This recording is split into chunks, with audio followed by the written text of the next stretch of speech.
Assalamualaikum warahmatullahi wabarakatuh. Halo Sobat Muslim.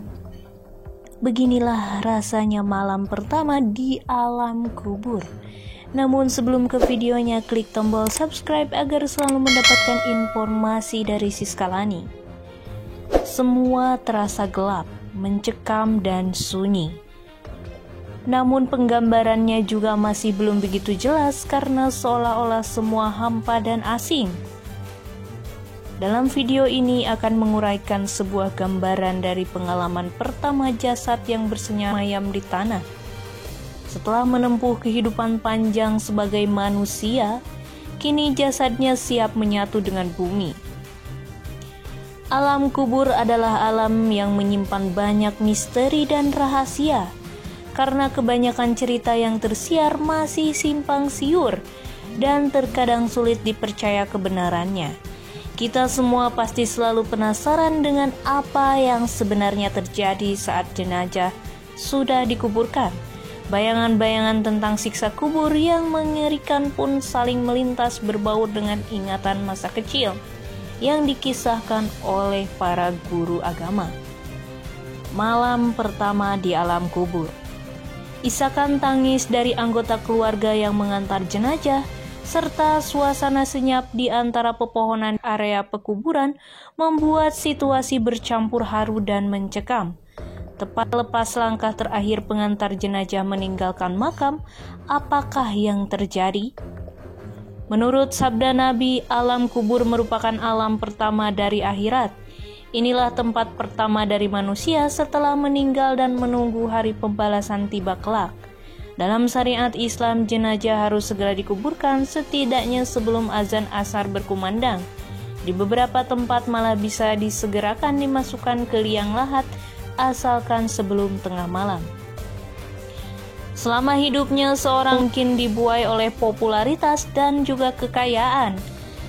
Tapi ketika ajal sudah menjemput, satu-satunya yang tersisa adalah amal perbuatannya. 3 hal yang menemani jenazah ke tempat peristirahatan terakhir, yaitu keluarga, harta benda, dan amal perbuatan. Namun 2 hal pertama akan segera meninggalkannya di pemakaman. Selanjutnya adalah persiapan menyambut sepasang malaikat yang akan hadir ke kubur dan menanyakan beberapa hal. Itulah siksa pertama dalam alam kubur, dan amal perbuatan selama hidup di dunia akan menjadi pelindung bagi mayat tersebut. Lalu, apa sajakah yang ditanyakan oleh kedua malaikat tersebut? Sepasang malaikat itu adalah Mungkar dan Nakir, yang memang mengemban tugas sebagai interrogator di alam kubur.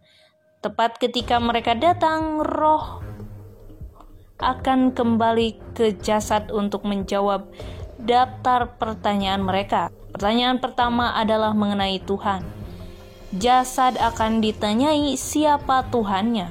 Kalau tak bisa menjawab, jasad akan disiksa dengan perih. Pertanyaan kedua adalah tentang agama. Apa agama dari sang jasad? Kalau masih tidak bisa menjawab, jasad akan kembali didera siksaan. Pertanyaan ketiga adalah tentang nabi. Siapa nabi dari sang jasad? Jika tidak bisa menjawab, siksaan akan kembali diberikan. Jika ketiga pertanyaan tersebut tak terjawab, maka akan terasa hawa panas dari neraka beserta racunnya. Lalu muncullah sesosok pria yang berbau busuk, berbaju compang-camping, dan wajahnya sangatlah buruk. Siapakah dia? Tak lain adalah amal perbuatan buruk dari sang jasad itu sendiri. Amal buruknya telah berubah menjadi sosok buruk rupa berbau busuk yang sebenarnya adalah perwujudan dari sang jasad itu sendiri. Dan neraka telah menunggu kehadiran jasad. Selama menunggu hari pembalasan itulah sang jasad akan berkali-kali menderita siksa kubur yang teramat pedih dan tak pernah terbayangkan sebelumnya. Berbeda kalau semasa hidup sang jasad berbuat amal baik dan bisa menjawab 3 pertanyaan tersebut, kepadanya dijanjikan surga dan tempat yang nyaman selama di alam kubur.